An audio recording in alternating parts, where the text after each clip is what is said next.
Muy buenas tardes de nuevo. Aquí seguimos en Vigo y por hoy saludamos a los espectadores de Localia. Sí, estamos en un viernes, que no es un viernes cualquiera. Juega España con Portugal. Yo no sé si esto también es tema de debate aquí en esta ventana abierta para hablar del eixo atlántico con nuestros invitados. Hay mucho de lo que hablar. Por ejemplo, ya el otro día se empezaba a definir el nuevo Parlamento Europeo post-Brexit. También se marcaban fechas para las próximas elecciones europeas. El año 2019 va a estar apasionante. Elecciones municipales, elecciones europeas en muchos sitios autonómicas y vamos a ver si no tenemos alguna extra más. Así pues, mucho por delante con los fondos de cohesión, con mucho de lo que hablar, de lo que analizar aquí con nuestros invitados. Lucas González Ojeda es el portavoz de la representación de la Comisión Europea en España.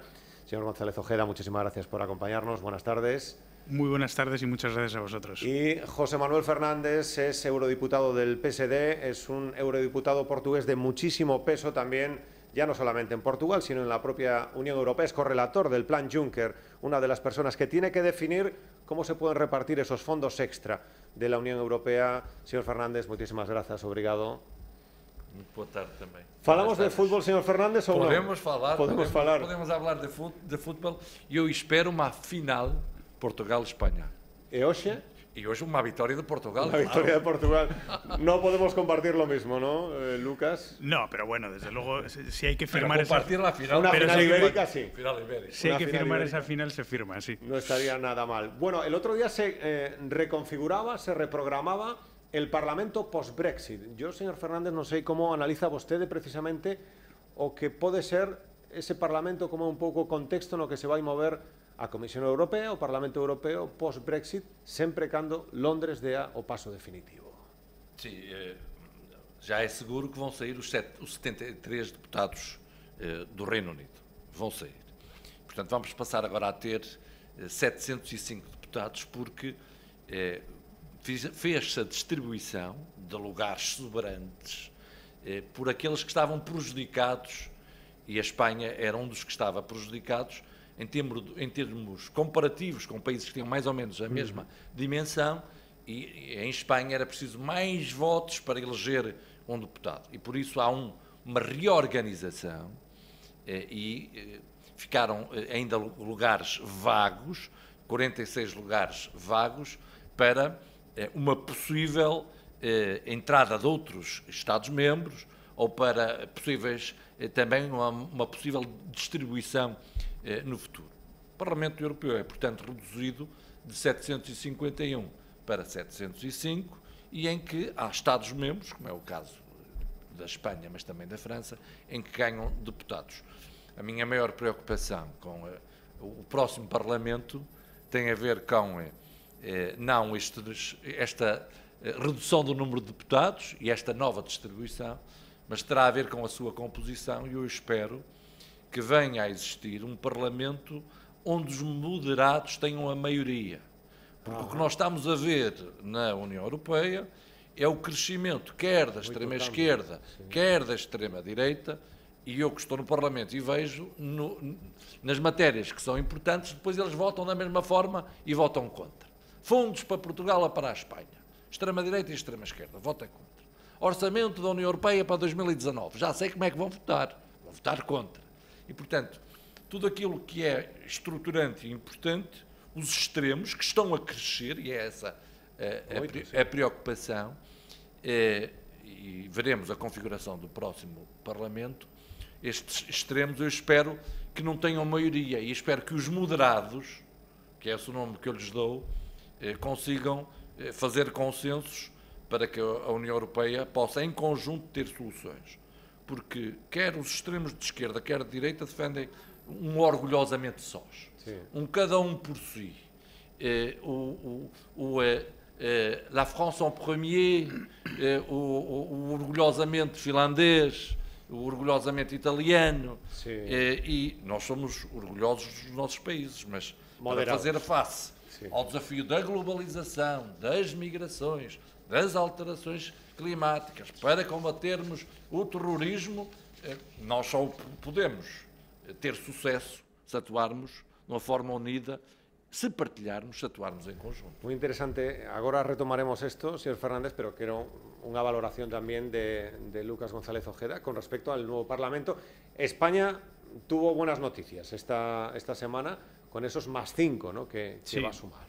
Sí, bueno, nosotros, lógicamente, como te puedes imaginar, como Comisión Europea, nosotros como organismo político de gobierno de la Unión Europea somos el resultado también de lo que se produzca en ese Parlamento, ¿no? Porque lo que nosotros hemos propuesto y probablemente sucederá es que haya un candidato que represente a cada una de las formaciones políticas que se presenten y, lógicamente, el que recabe mayores apoyos parlamentarios será el que sea el presidente de la Comisión y de ahí surgirá la nueva Comisión, ¿no?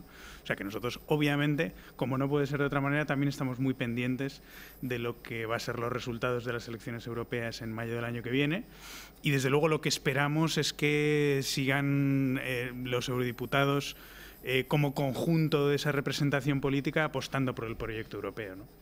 En las últimas elecciones, Lucas, hemos tenido la renovación de Víctor Orbán, la victoria de Liga Norte más el Movimiento 5 Estrellas, con Matteo Salvini, que está siendo protagonista últimamente, la victoria en Eslovenia también de los euroescépticos.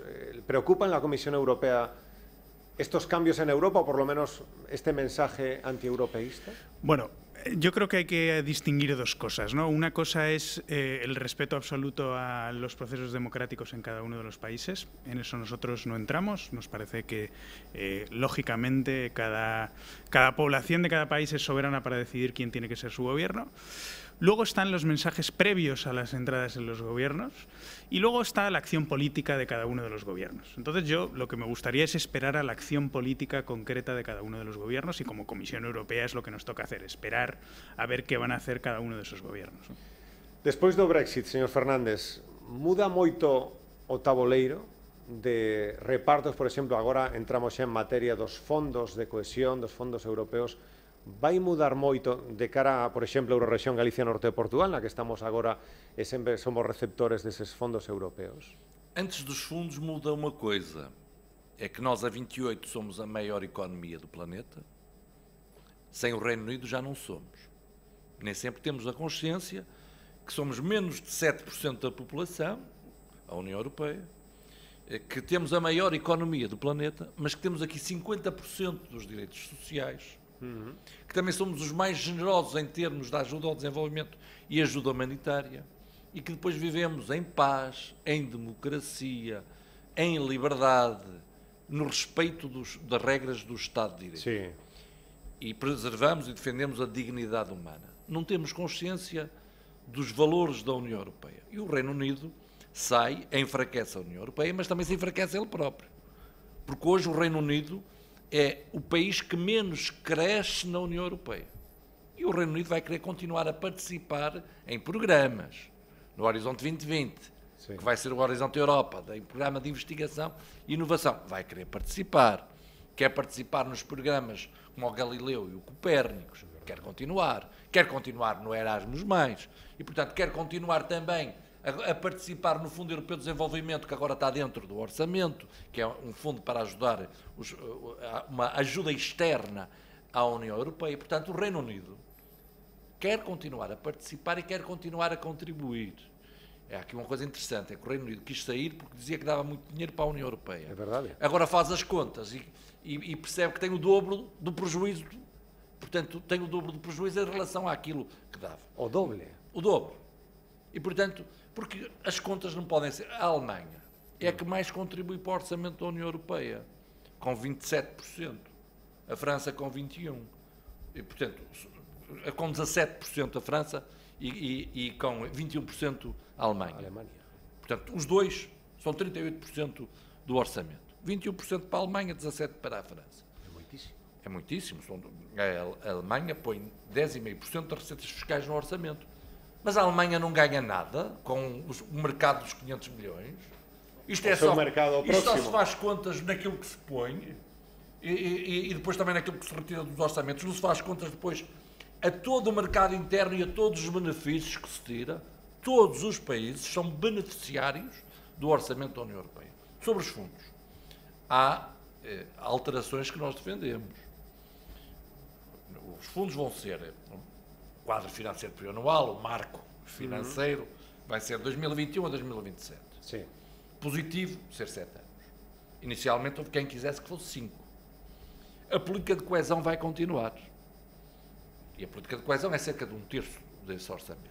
Antes, também se falava, há mais de 6 meses, dizia-se que se queria acabar com a política de coesão ou centralizá-la. Falava-se em cortes de 50%. Portanto, os cortes não atingiram isso, mas a proposta da Comissão deve ser melhorada. Por exemplo, Portugal, na política de coesão, é prejudicado. Portugal tem um corte efetivo de 7% na política de coesão. A Espanha tem um aumento na política de coesão de 5%. A Espanha é mais pobre que Portugal, quando a política de coesão é para ajudar os mais pobres. Portanto, há aqui uma injustiça. Señor, recorte a Portugal de 5% nesses fondos e é 7% para... Não, 7% de recorte a Portugal e 5% de incremento a Espanha. Exatamente, na política de coesão. Na política agrícola comum nós também temos um corte, mas a Espanha também tem um corte na política agrícola comum. Mas nós temos um corte enorme, por exemplo, no desenvolvimento rural. Sim. Claro que eu sei que há novas regiões que entram agora na política de coesão que são menos desenvolvidas em Espanha. Por exemplo, a Andaluzia não tinha menos de 75% do PIB per capita, não era menos desenvolvida neste 2014, 2020 e agora passa a ser uma região menos desenvolvida. Mas isso não pode justificar tudo. E, portanto, há aqui acertos que são importantes, há cortes que são inaceitáveis e depois há uma outra injustiça. Há um fundo dentro da política de coesão, há o FEDER, o Fundo Social Europeu e o Fundo de Coesão. O Fundo de Coesão é só para os países mais pobres, sim, aqueles que têm menos de 90% do rendimento nacional bruto per capita. A Espanha não tem Fundo de Coesão, mas Portugal tem Fundo de Coesão. Mas o que é que fizeram a esse Fundo de Coesão, que é para a Espanha e para os países de leste? Cortaram-no em 45%. Ou seja, cortaram o fundo que mais ajuda os mais pobres em quase metade. E, portanto, nós não podemos aceitar esta proposta, mas queremos negociá-la e é uma proposta que deve ser melhorada. Vamos continuar a ter dinheiro para a cooperação transfronteiriça, para o Interreg, que é muito importante, e aí há 9.500 milhões de euros para a cooperação transfronteiriça, que são financiados pelo FEDER. E, portanto, temos aqui também iniciativas e objetivos para financiar atividades que existam entre regiões. Há a ideia desse reforço e iniciativas dessa natureza. Há pontos positivos na proposta, sobretudo se tomarmos em conta o início de onde partimos. No entanto, há ainda um grande caminho que se tem que fazer, sendo que nós queremos que até ao fim desta legislatura se chegue a acordo sobre o marco financeiro, sobre o quadro financeiro plurianual. O que exige do lado do Parlamento uma maioria, mas exige do lado dos Estados-membros unanimidade. Unanimidade que terão de ter para podermos ter um acordo ainda nesta legislatura, o que era importante para que os programas em 2021 possam arrancar desde logo. Que tuviesen continuidad. Señor González Ojeda, desde su punto de vista, desde el punto de vista también de la representación de la Comisión Europea en España, ¿cómo se analiza este contexto que se está negociando, que se está ahí trabajando? Bueno, lo primero que hay que decir es que yo creo que es muy importante parte de lo que se ha mencionado aquí, que es que siempre estamos hablando, y es desde luego muy significativo, cuánto vamos a recibir en términos de llamémosle, de cohesión, de política agrícola, cuánto un país va a recibir o cuánto va a dar, ¿no? Y eso es importante, pero luego está el resto de las políticas europeas y el resto de los beneficios, como bien decías, de pertenecer a la Unión Europea, con lo cual eso es un punto. El segundo punto es que la propuesta de la Comisión Europea, la que hemos presentado el 2 de mayo y hemos ido desarrollando a lo largo de este último mes y medio, tiene un hándicap importante que es la detracción de los recursos de la salida del Reino Unido. Entonces, nosotros hemos tenido que contar con esa detracción de recursos para presentar una propuesta que sea razonable, entendemos, para todo el mundo. Respecto de la política de cohesión en general, a nosotros nos parece que es una propuesta que está razonablemente bien estructurada, que efectivamente, en cuanto al fondo de cohesión en sí, se refiere a las regiones más pobres y desde luego España no va a acceder a ese fondo de cohesión, pero sí al resto de fondos de la política de cohesión, porque la política de cohesión es más que un fondo. Y que el incremento que se refiere en el caso de España, que como bien habéis dicho es del 5%, hasta los 38.000 millones en precios corrientes para la política de cohesión España, ese aumento se deriva de que hemos tratado de introducir algún cambio en la fórmula de cálculo y hemos tratado de introducir parámetros que no se refieren exclusivamente a la renta per cápita del país o de las regiones, sino que se refiere, por ejemplo, al desempleo juvenil. Nos parece que es importante introducir ese tipo de criterios, o los niveles educativos, ¿no? Son cosas que no responden estrictamente a lo que es la renta en sí, pero que también ponen de manifiesto el grado de desarrollo que puede tener una región. De ahí que España vaya a recibir, según nuestra propuesta, un 5% más de fondos, ¿no? Pero insisto, esto no ha hecho más que empezar. Hemos empezado con la propuesta que hemos puesto encima de la mesa. Las posiciones de los países son muy diferentes. Sí. Hay países que quieren, lógicamente, recortar el volumen global del presupuesto para 2021. Recordemos que estamos hablando de en torno al 1,1x% del PIB europeo. Es decir, es un importe que no es grande, es un importe pequeño y con eso hacemos muchas cosas. Pero costará mucho alcanzar el acuerdo desde su punto de vista. Porque tenemos a 28 Estados miembros, cada uno con su posición, y tenemos también al Parlamento Europeo, que también tiene que acordar sobre este presupuesto, ¿no? Pero yo soy optimista porque en todas las negociaciones que tenemos sobre paquetes legislativos tenemos que acordar con los 28 Estados miembros y tenemos que acordar con el Parlamento. Entonces, bueno, pues tenemos todavía un año por delante para intentar alcanzar ese acuerdo, que lo que nosotros queremos es que sea antes de mayo de 2019, desde luego. Ano, por lo tanto, de marxe para esa negociación. Sí, considera vostede tamén que... Eu já ando a trabalhar nisto há mais de um ano, neste assunto.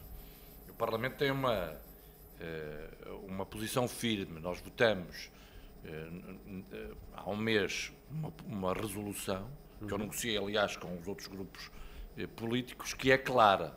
E a posição do Parlamento é clara. E nós propomos 1,3% do rendimento nacional bruto para o orçamento da União Europeia, que não é nada de extraordinário. O orçamento federal dos Estados Unidos é 20% do PIB. Nós, no nosso orçamento, há Estados que querem 1%.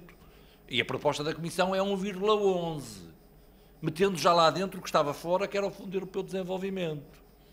E se retirarmos esse fundo, a verdade é que este orçamento representa 1,08%, quando o comparamos com o anterior. E nós temos este problema, é que nós exigimos à União Europeia respostas, mas não lhes damos os recursos financeiros. E depois também os líderes têm todos esta posição, que é, procuram que aquilo que é bom, dizem que é nacional. E o que é mau é culpa da União Europeia. Isso sempre. Mas a verdade é que o emprego é competência de quem? É nacional. A segurança é competência de quem? É nacional. As questões sociais e as pensões é competência de quem? É nacional. A competência na área da defesa é de quem? É nacional. A competência na área do emprego é de quem? É nacional. Isto não corre bem, de quem é a culpa? É da União Europeia. Mas a União Europeia é a quem nós não damos os recursos suficientes e onde há um enorme valor acrescentado em termos de políticas comuns e respostas. E era preciso que os cidadãos também percebessem que é impossível pedir à União Europeia para fazer mais dando-lhe 1% do PIB da União. E nós propomos, o Parlamento, 1,13%. 1,3%. E nós, com 1,3%, conseguimos manter o nível da política de coesão. Claro. Conseguimos manter a política agrícola comum. Reforçamos o Erasmus+, reforçamos o programa de investigação e inovação, reforçamos o apoio para as fronteiras externas, para a segurança. Conseguimos, com 1,3%, que não é nada de extraordinário, dar respostas que, se não as tivermos, são os próprios cidadãos que se viram contra a União Europeia. Qual é o custo que a União Europeia está a pagar por não se entender na questão das fronteiras e na resolução dos problemas das migrações? É um custo enorme. Sim. A União Europeia, não conseguindo responder aos novos desafios, os cidadãos criticam essa própria União Europeia e até lhe passam as culpas quando não se pode fazer mais com 1,11, que é agora a proposta, E aquilo que nós defendemos, 1,3, que não é nada de extraordinário, mas seria muito positivo para aquilo que a Unión Europea precisa. Hay un aspecto muy importante que quería preguntarle también a usted, porque usted decía, fondos de cohesión en España, corríjame si 38.000 millones. Para que la gente se haga una idea, porque muchas veces vamos en el tren o vamos en el coche y vemos autovía de no sé dónde, o vemos el AVE a Galicia, por ejemplo. Y si uno se para a leer un poco, donde pone la inversión del Gobierno de España, tal no sé cuánto, AVE a Galicia, tramo Puebla de Sanabria no sé cuánto, abajo pone fondos europeos, no sé cuánto tal, que muchas veces también, como dice el señor Fernández, por apropiación indebida de los estados, no nos damos cuenta que todas esas obras que disfrutamos, o muchísimas de ellas, van con fondos europeos también. Bueno, es que España y Portugal son dos países que se han beneficiado muchísimo de la política de cohesión y ha supuesto un reequilibrio de las regiones en la península ibérica en este caso, pero en otros muchos países, importantísimo, ¿no? Entonces, como bien decías, muchas veces no nos fijamos o no tenemos, digamos, desde el punto de vista de la Comisión Europea, de la Unión Europea, el coraje de defender que son proyectos que hemos financiado con dinero europeo, ¿no? Pero bueno, es algo que yo creo que cada vez se va conociendo más, ¿no? Es verdad que cada vez vamos siendo capaces de comunicar que este dinero viene de la Unión Europea, ¿no? Viene de la Unión Europea, que al final es la aportación que hacen los ciudadanos al presupuesto europeo, ¿no? Que es de lo que estamos hablando ahora, básicamente. Por ejemplo, en Vigo también, la depuradora, la macrodepuradora de Vigo, buena parte de esos fondos vienen de la Unión Europea. Lo digo porque muchas veces, señor Fernández, usted que ten que dar esa batalla tamén mediática é habitual que vostede fale nos medios nacionais en Portugal tamén, para que a xente coñece esa realidade, non? Deses fondos que ven empregados axudan moito o desenvolvemento do norte de Portugal, neste caso que estamos a falar. Em Portugal, neste momento, 90% do investimento público tem origem no orçamento da União Europeia. 90%. 90%. Agora, há uma série de alterações nesta política de coesão que são más, como, por exemplo, a diminuição das taxas de cofinanciamento, que é uma outra proposta negativa em que eles diminuem as taxas de cofinanciamento. As taxas de cofinanciamento, para explicar que são? Rapidamente, tens um saco de dinheiro que é o mesmo, por exemplo, 20 mil milhões de euros. Sim. Mas se tiveres uma taxa de cofinanciamento de 30%, num projeto de 100, em cada 100 euros, vais buscar 70 ao saco e tens que pôr 30. Existe um esforço financeiro em cada 100 euros de 30. Se a taxa de cofinanciamento for, por exemplo, de 85, o dinheiro é o mesmo. Mas em cada 100 euros vais buscar 85 ao saco e só pões 15. E há regiões pobres que não têm os 30% para colocar para o financiamento do projeto. E por isso há que terem atenção que as taxas de cofinanciamento, como a nova proposta a 70%, para mim não são suficientes em termos do resultado que se pretende, que também é executar os montantes financeiros e ajudar efetivamente aqueles que mais precisam, as regiões mais pobres. É esse o objetivo da política de coesão. E por isso ninguém consegue explicar que a Espanha tenha um aumento de 5% dos fundos de coesão, da política de coesão, sendo um país que tem mais de 90% do rendimento nacional bruto per capita, e Portugal, que tem menos de 90% do rendimento nacional bruto per capita, tem 77, está na média, está nos 77, é um país que tem uma redução de 7%. Ninguém consegue explicar isto. E o objetivo da política de coesão é reduzir as disparidades regionais, é tornar o território mais coeso do ponto de vista também social e económico. E isso é importante para toda a União Europeia, não é só importante para um Estado-membro. A política de coesão também ela beneficia todos os Estados-membros, não beneficia só os que recebem. Agora, há uma coisa que você disse há bocado que é certíssima.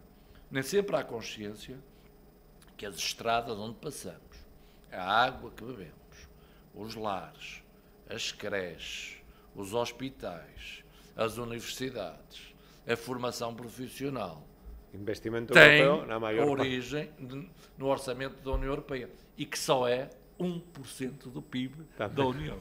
Y ahí aparece en pequeñito, a lo mejor hay que ponerlo un poco más grande para que aparezca. De los fondos de cooperación transfronteriza, quería preguntarle también a ustedes, ¿Cómo se lo podemos explicar a los oyentes? Porque ahí también hay diferentes tipos de fondos, de ayudas, para lo que pueda ser la Eurorregión Galicia Norte de Portugal. El otro día, cuando se presentaba la inclusión en el corredor atlántico de los puertos gallegos, que fue una gran noticia, y esa conexión con el corredor atlántico, explicaba la comisaria y decía que en esa red transeuropea de transportes, todos los territorios que fuesen transfronterizos, se podía incrementar la ayuda hasta un 75, incluso hasta un 80. ¿Cómo podemos explicarle en qué se nota, por ejemplo, en zonas transfronterizas, como pueda ser Galicia Norte de Portugal, Castilla y León Norte de Portugal, etcétera, ese tipo de ayudas? Bueno, pues porque efectivamente, como tú bien has explicado, para nosotros el tema de la red transfronteriza, corredor atlántico, corredor mediterráneo, es un instrumento clave de cohesión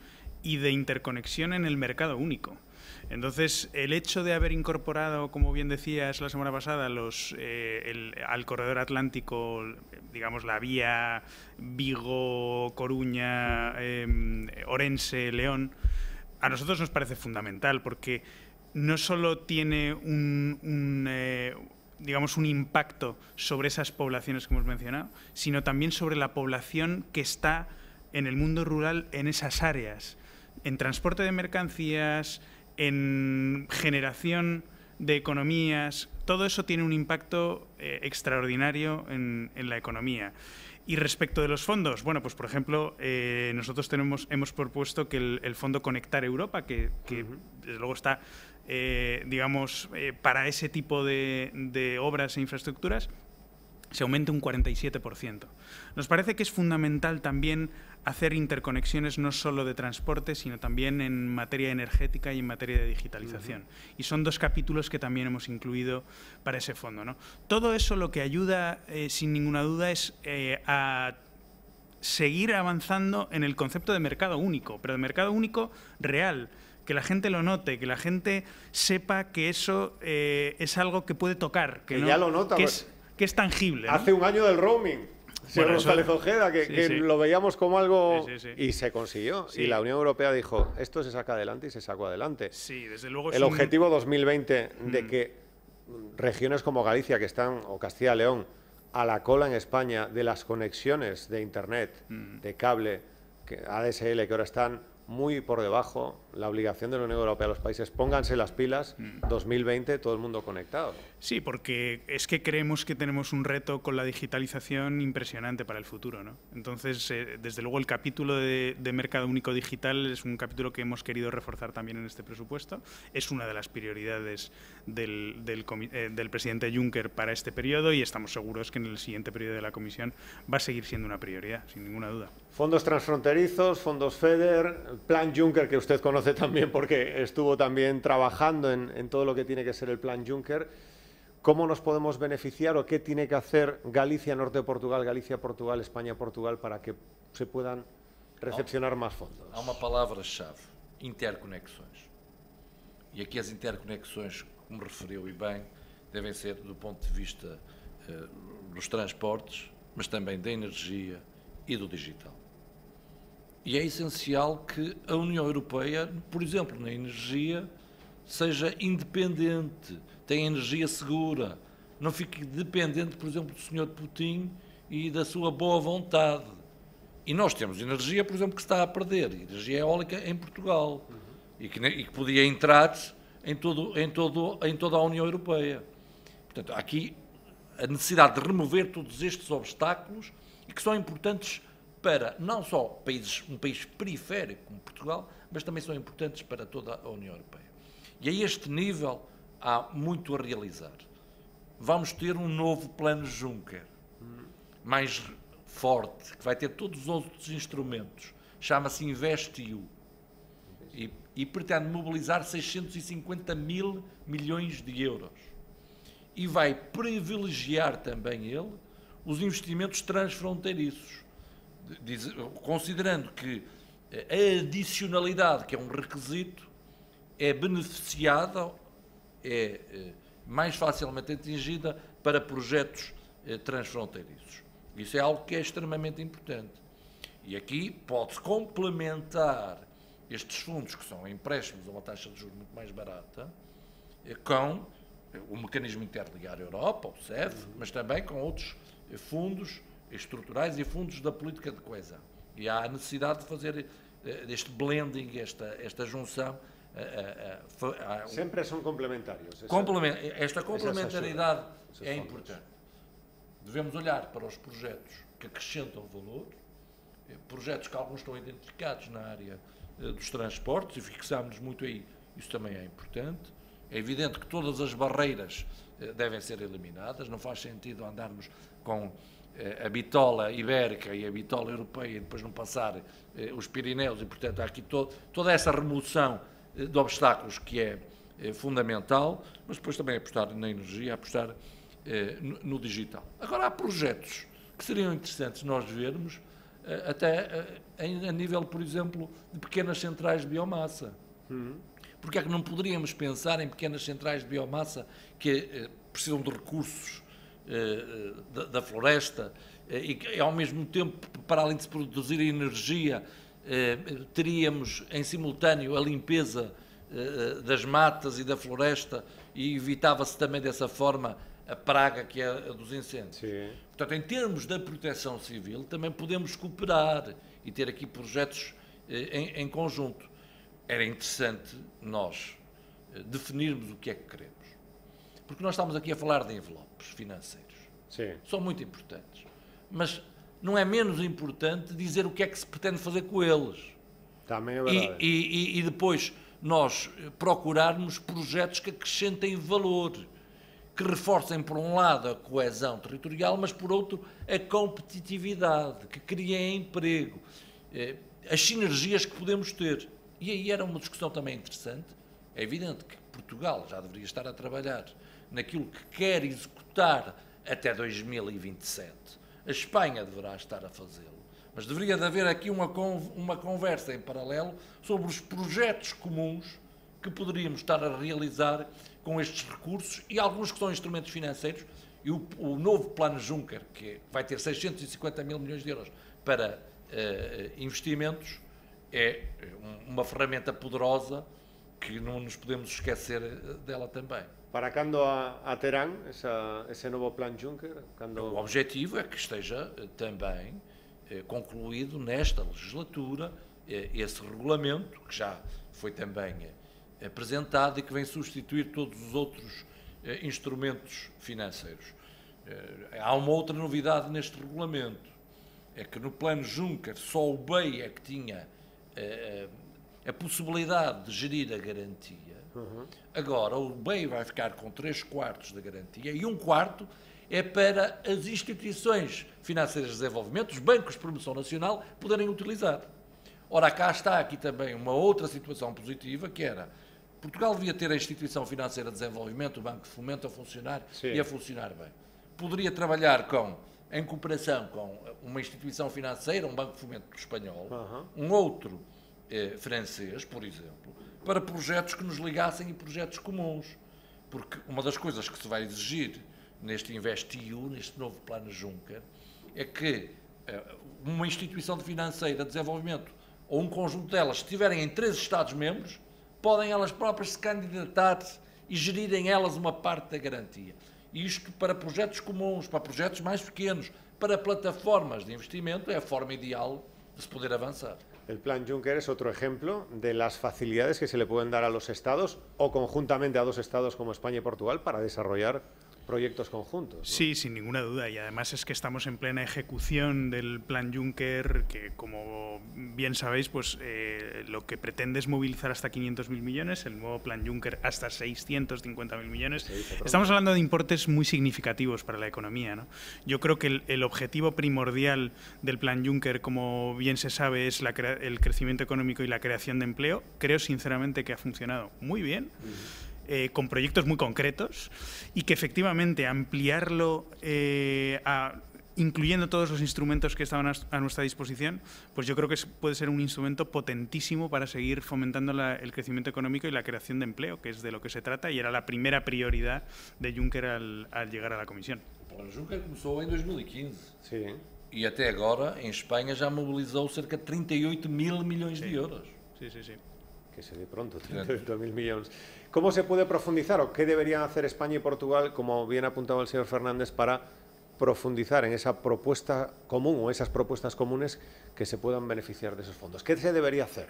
Cuando muchas veces hablamos, por ejemplo, de Madrid-Lisboa, el eje Madrid-Lisboa, y son inversiones que a lo mejor afectan pues al norte de Portugal, a Braga, Galicia, etcétera.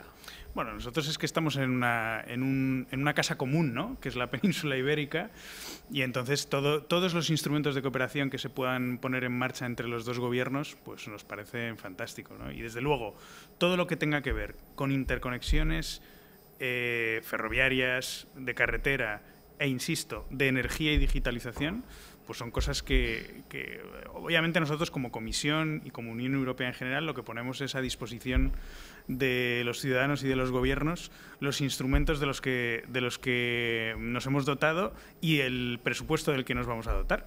Pero bueno, luego ya depende de cada una de las autoridades decidir qué es lo que quieren hacer, ¿no? Ya que le tocaba antes el tema del roaming, algún día también le invitaremos al programa para hablar de esas pequeñas cosas del día a día que son tan importantes. Que son las grandes cosas. Las cláusulas suelo, la sentencia del Tribunal Superior de Justicia de la Unión Europea que le dijo a España esto tiene que ir por ahí y cambia un poco para miles de españoles esa decisión. O sea, entre el Tribunal Superior de Justicia de la Unión Europea y cosas como el roaming o ampliar el radio de protección civil, de bomberos, de sanitarios, como pasó en lo de Tui, en la desgracia de Tui, que muchos bomberos portugueses, muchos trabajadores de sanidad portuguesa vinieron a echar una mano, cosas que en el día a día sí se notan y que es cosa también que merece un programa un día, señor González Ojeda. Sin duda, pues cuando queráis.